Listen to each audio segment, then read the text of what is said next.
At the age of 9, while my brother was 22, a deeply sorrowful event occurred: the loss of our parents in a tragic accident.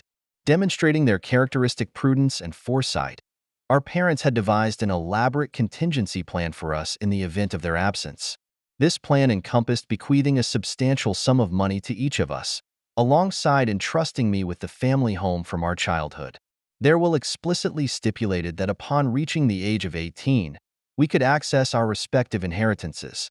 At the time of the accident, my brother had already attained legal adulthood, thus promptly receiving his share of the inheritance.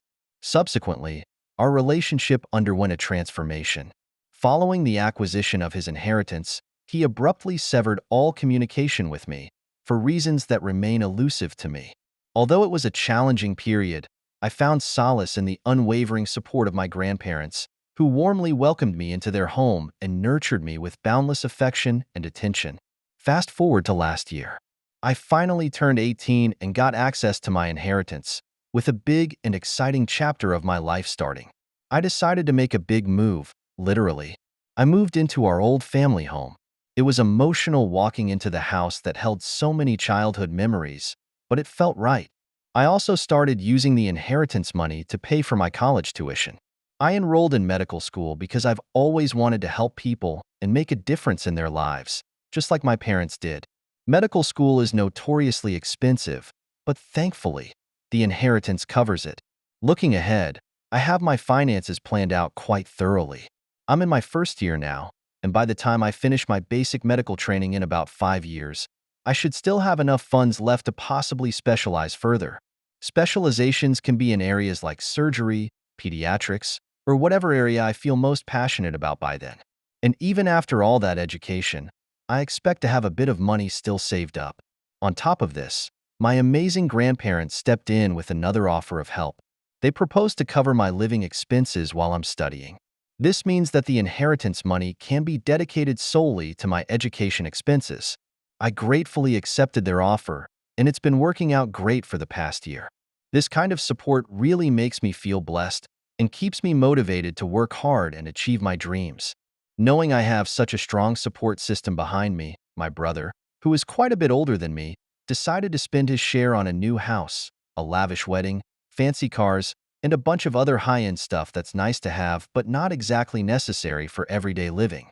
He and his wife, who stays at home to look after their 3 young kids, were doing okay for a while, since he was the main earner bringing in all their family income. But then things took a sharp turn for the worse when he unexpectedly lost his job. Suddenly, they found themselves in a really tough financial spot, struggling to make ends meet and not having enough to cover all their expenses. Feeling desperate, they reached out to me for help. They asked to meet up to talk things over, so we arranged to meet at a local restaurant. When I arrived, they were already there, looking pretty stressed. We didn't waste much time on small talk. They cut right to the chase. They told me about their struggles and laid out what they thought was a solution. They wanted me to give them the house I inherited and my portion of the money to help them stabilize their situation. I was really taken aback and honestly quite upset by this. We hadn't been in close touch except for occasional brief updates since our parents' accident, and now they were asking me to hand over everything that I had planned my future around. I explained that I was using the inheritance for my education. I had started medical school, which is super expensive, and was also living in the house we were talking about. Their response shocked me even more. They suggested that I could just move back in with our grandparents and then accused me of being selfish for wanting to keep what our parents had left for me. The conversation got heated, and feelings were hurt on both sides. Eventually, I felt so overwhelmed and upset that I decided it was best to just leave. Now, the fallout from that meeting is growing. My cousins have started weighing in, calling me names and accusing me of being inconsiderate. They're saying I should be doing more to help out family in need. It's been tough hearing all this because it makes me second-guess my decisions. Am I being selfish by wanting to stick to the plans I've made and use my inheritance as I intended? It's a lot to process, and I'm really struggling to figure out if I'm in the wrong or if I'm just trying to look after my own future while still being sympathetic to their troubles. So am I the idiot? I'm questioning my decision because there are children involved, his kids, and I don't want to hurt them. Now, for some comments before the update. Hey, have the last 10 years been great anyway? How about you give me half of our parents' money since I already spent mine and that idiot? He squandered his money, he will squander yours too. Then you'll both be broke. Be responsible with your money. At least one of you should be financially solvent. Not the idiot. Girl, you shouldn't even be here. He cut contact with you and now expects your help? No way. I am begging you to not hand over a cent. He sounds like the type to be given an inch and then suddenly take a mile.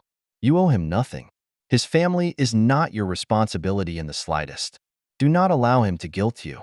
Biologically, you're related, but they're not family, and your brother made that decision a long time ago. People love burning bridges, not realizing they'll regret it. Not the idiot. He spent his inheritance and wants the house. More money. Ridiculous. Plain and simple. Keep saying no. If he has to come live in the house and pay rent for a while, maybe, but sign the house over? The man is delusional and manipulative.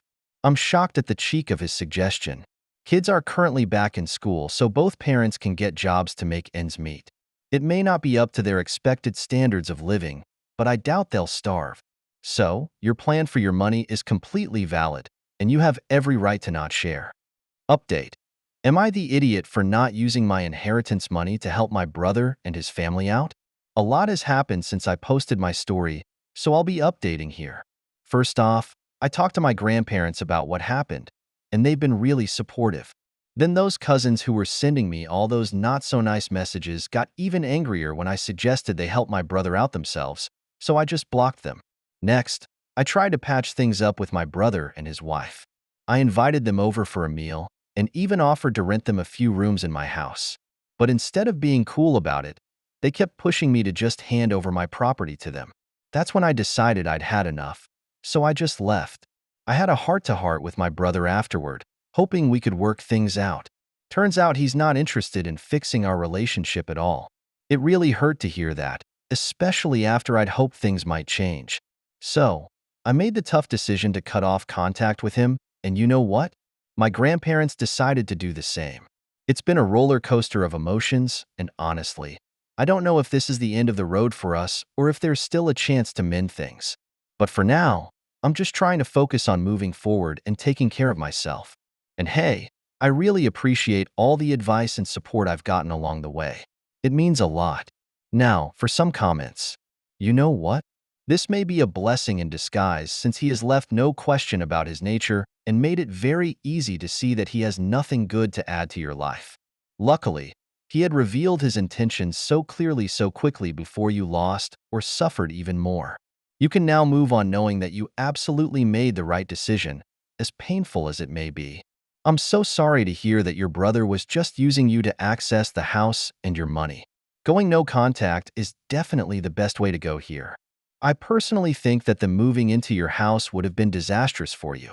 My first thought was that you came home from school one day and found all of your belongings in the front yard with the locks changed. Stay strong and good luck with your medical degree. What were your justifications for demanding your house without paying? How could he possibly believe he's entitled to your house or your inheritance? How has he managed to convince your cousins that you are responsible for him? If I were you, I would cut any and all contact with him and his family. If you have the money, I would definitely consult a lawyer. However, inheritances can be complex, and it may be wise to safeguard yourself just in case. Story 2. So here's the deal. My daughter doesn't know who her real dad is, and I've been with my husband for about 5 years now. His family is loaded, like seriously loaded, which has been a huge adjustment for me because I come from a background where money was always tight. Dealing with their snobby, entitled attitude has been a real struggle, let me tell you. They're always side-eyeing me, thinking I'm just with my husband for his dough, especially because I enjoy being treated nice and refuse to sign some fancy thing called a prenup. And to make matters worse, I don't have a job, and my husband gives me an allowance, which according to them, makes me look even more like a gold digger. But here's the thing. I bust my butt around the house. I'm talking cooking, cleaning, taking care of my kid, basically doing all the mom and homemaker stuff. And let me tell you, that's no easy feat. Now, onto this whole necklace drama. So apparently, there's been this tradition in my husband's family since like the dinosaurs roamed the earth. Okay, not that long, but since 1820, according to my husband. They've got this rose-shaped medallion necklace that's supposed to get passed down to the firstborn girls in the family. Right now, my sister-in-law has it, but get this, none of my sisters-in-law or brother-in-laws have daughters, so the necklace hasn't had a chance to be passed on yet. Now here's where things start getting messy. I feel like my daughter should get the necklace since she's part of the family now. But when I asked my sister-in-law about it, she straight up refused to hand it over. And when I pushed her for an explanation, all she could come up with was this ridiculous idea that I'd sell it off for a quick buck because I only started caring about it after finding out it was worth some serious cash. But let me set the record straight. I didn't even ask about it until like a year later. And to make matters worse, the necklace isn't even some insanely expensive piece. It was only appraised for about 15 grand. I've tried explaining to them that I wouldn't dream of selling it, but they just don't believe me. They think I'm crazy for even suggesting that my daughter should get something that's been in their family for ages. And to top it all off, my husband won't even take a side in this whole mess. He's just sitting on the fence, watching it all go down, which is beyond frustrating. Am I the idiot? Comments. You are the idiot. You come across as extremely entitled. His family sees you for what you are, and they don't want you to get your hands on this family heirloom. When your daughter comes of age, this may be something they reconsider, but it's not your place to push this. They're right. You are the idiot. It's perfectly understandable for them to believe that someone they've known for 5 years won't take care of a family heirloom that is over 200 years old. That you make light of something so precious, both monetarily and sentimentally, makes me think they're absolutely right to not let you have it. You are the idiot. Your daughter is not a blood relative and therefore should not get the necklace. The family is right to be wary, especially given that you think cooking, cleaning, and looking after your kid somehow entitles you to an allowance and pampering. Those are things you'd have to do anyway, seeing as you had your daughter before you met your husband. An heirloom is supposed to follow that family's descendants, not branch off outside the lineage. You are already benefiting greatly from their way, so stop clawing for heirlooms you are not entitled to. If none of your husband's generation has a biological daughter, then it should be held in trust for whichever male grandkid has a daughter. You are exactly right. Prenups are needed. You owe your relatives an apology. If they had any brains among them, they would be rewriting wills and trusts, barring you from them, even if it means passing assets through your husband and directly to his bio kids. Story 3. So, I'm 20 years old, and I've got this really unique hobby. I love reading so much that I turn it into a mini vacation a few times a year. About 3 times annually, I choose a city I've never been to before and spend a whole week just soaking in stories, while sipping coffee in various cute cafes. It's like an adventure, but with books. This whole idea started back when I was in university. During my school breaks, instead of doing the usual stuff like hanging out at the beach or going home to chill, I'd pack up a bunch of books and head off to a new city. At first, it was just nearby places, somewhere I could go by bus or a short flight. But as I got more into this habit, I started going further away. Every 2 years, I really step it up and go on a big trip to a city that's not just a bus ride away. During these trips, I make sure to mix things up a bit by playing tourist as well. You know, checking out the famous spots, trying out local foods, and taking lots of photos. It's a blast. Last year was supposed to be one of those big trips, and I had chosen Paris. I was all set for it. Imagine sitting in those famous Parisian cafes, croissant in one hand, a novel in the other. But then, well, life happened, and I had to cancel. I've rescheduled it for next year, hoping it'll work out this time. Now on to the family drama part. So, I was talking to my mom on the phone about how excited I was for my rescheduled trip to Paris. My sister, who's 6 years older than me and lives back home with our parents, overheard our conversation. A bit later, she gave me a call, and let's just say she wasn't calling to chat about the weather. She got straight to the point, bringing up a sore topic between us. About 6 months ago, my sister had hit a tough spot. She was pregnant and realizing that the cost of rent plus a baby was more than she could handle. She asked if she could move in with me. Now, I live in a pretty small apartment, and honestly, it's set up perfectly for one.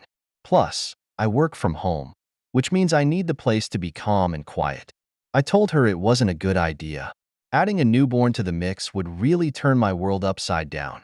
Besides, knowing my sister, it wouldn't just be her moving in. It would be me turning into a part-time babysitter or maybe even full-time. I love her, but I'm pretty set on not having kids of my own, at least not in my current lifestyle. She didn't take it well. Back then and now, hearing about my upcoming trip, she brought it all back up. She pretty much laid in me, arguing that if I could afford these expensive vacations, then surely I could afford to help her out or let her stay with me. She couldn't see why I wouldn't change my lifestyle for her. After our call, she went to our parents crying about how I was being unfair. She thought that since I was saving money by not helping her, I should at least give her some financial support. It didn't take long for her complaints to spread through the family grapevine.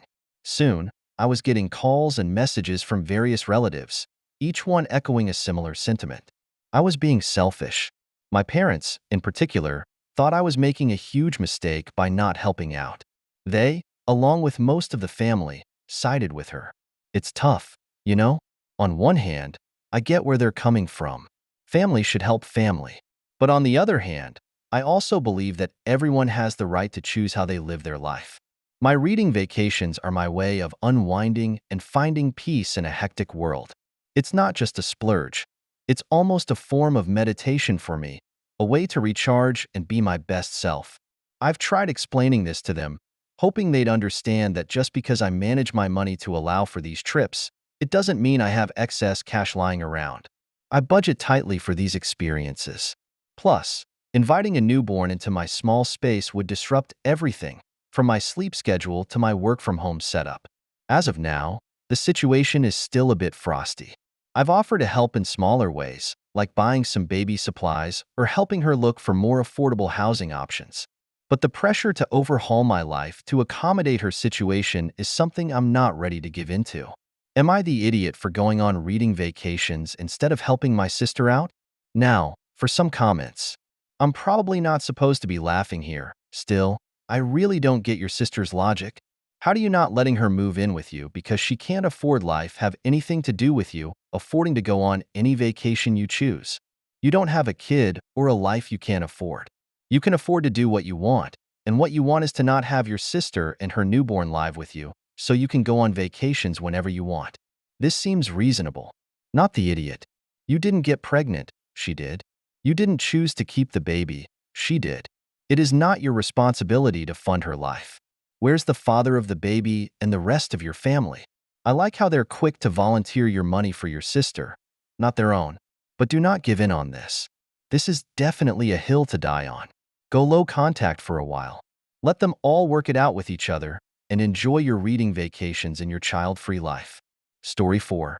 A couple of years back, my wife and I decided to call it quits. Despite the split, we both remained committed to co-parenting our child. She's always been the type to keep things amicable, but personally, I find it a bit odd to stay super friendly with an ex. So, I usually keep a bit of distance between us to avoid any awkwardness. Fast forward to about 3 months ago, I fell seriously ill. It wasn't just a little cold. I was bedridden and felt absolutely miserable. In a moment of desperation, not knowing who else to turn to, I ended up calling my ex-wife for help. To my surprise, she didn't just pop in to check on me. She actually moved back in for a bit. For 3 weeks, she was by my side, cooking meals that I could manage to eat, cleaning the house because I could barely get out of bed, making sure I took my medications on time, and even comforting me during the worst of my nausea. Her care was nothing short of amazing.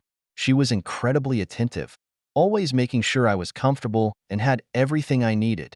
Feeling guilty became an everyday thing for me because, to be honest, I hadn't been the nicest about keeping her at arm's length before this. Despite that, she showed up for me in a big way. It's funny because while a friend of mine did drop off soup once, which was nice, Max, my ex, took nurturing to a whole new level. Once I started feeling a bit better and got some of my energy back, I was naturally eager to jump back into life and catch up with friends. I guess I wanted to regain some sense of normalcy after being so sick. But as I reconnected with my friends, I found myself wanting more space from Max. It wasn't anything she did wrong. I just felt like I needed to reestablish some boundaries that had blurred while I was ill. I started ignoring her more when she would come around, which I knew was hurting her feelings. But I convinced myself it was necessary to prevent any misunderstandings about us getting back together.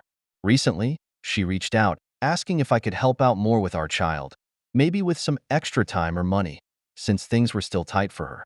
Honestly, I was still swamped with work, trying to make up for all the time I lost while I was out sick. I told her I couldn't help, citing my busy schedule and financial constraints as the main reasons. My sister, who always has a way of putting things into perspective, called me out on this. She labeled me an idiot and pointed out how unappreciative I was being. Max had put her life on hold to take care of me, a gesture she wasn't obligated to make. My sister stressed how rare it is to find someone so selfless and caring. And here I was, basically treating Max like she didn't matter. She even suggested that perhaps my actions were influenced by unresolved feelings for Max, implying that I might be trying to keep my friends and potential girlfriends happy by showing that I wasn't too close to my ex. This whole situation got a bit more complicated when my sister decided to step in and help Max with the baby. It kind of felt like she was taking sides and not mine. She's been telling the rest of the family about what's been going on, and I can sense a shift in how they view me now. They seem to agree with my sister, thinking I'm being cold and ungrateful after everything Max did for me. As I try to catch up on the mountain of work I missed, I can't help but feel a bit isolated. It's tough because on one hand, I'm trying to maintain professional stability by making up for lost time at work. On the other hand, I'm dealing with these personal conflicts that have started to involve not just Max and my child, but my sister and the rest of my family too. Reflecting on all of this, I realized that maybe I could have handled things better. It's not easy balancing work, personal life, and complicated past relationships, but I'm starting to see that maybe I should have shown more gratitude towards Max. She really was there for me in a way that goes beyond what's expected from an ex. Maybe it's time to reassess how I've been managing this situation and possibly find a way to mend things, not just for the sake of peace, but because it's the right thing to do. Am I the idiot for not making time? Now, for some comments. You are the idiot. You're prioritizing friends and girlfriends over your kid. Your kid, man. What the heck is wrong with you? Also, you were plenty happy to take advantage of your ex when you needed her, but didn't even have the nerve to tell her to not keep coming when you started feeling better, just ignored her. I feel sorry for her and most of all for your child. 100% you are the idiot. You cannot be serious about this, right? So, you accept her help when you need it and then admit to straight up ignoring her? How is that appropriate? And is the baby your child? Because if it is, then you are a double idiot. You're a selfish, immature man, and you don't even deserve to have an ex like her. You are the idiot. You are a father. Did you think that title came with the freedom to keep acting like you're child-free? Like, yeah, oh, my friends. My kids would love to go clubbing every week again, but they don't because they have kids to take care of. Being a parent is hard work. It's no walk in the park, and you don't get days off. That's not how parenthood works. You're on call 24/7, unless you don't want a kid, in which case give up your rights. Still, you'd have to pay child support, but at least you wouldn't have to devote your precious time to your child anymore, since apparently that's more important to you. Story 4. Context. My sister is 12 years older than I, 30, female. When I was 12, my sister met her husband. He was a widower with a 2-year-old boy. My sister jumped right into mom duties once they were living together, and she adores my step-nephew. But he's always called her by name and refers to her as the stepmom. So, my sister and her husband call her his mom. She calls him her son, and she told me and our siblings he's just our nephew, not our step-nephew. My brother-in-law was concerned when, by age 8, he told people he didn't have a mom anymore and put him into therapy. He blamed it on his former in-laws, talking about my nephew's mom and sharing photos of her when they had access.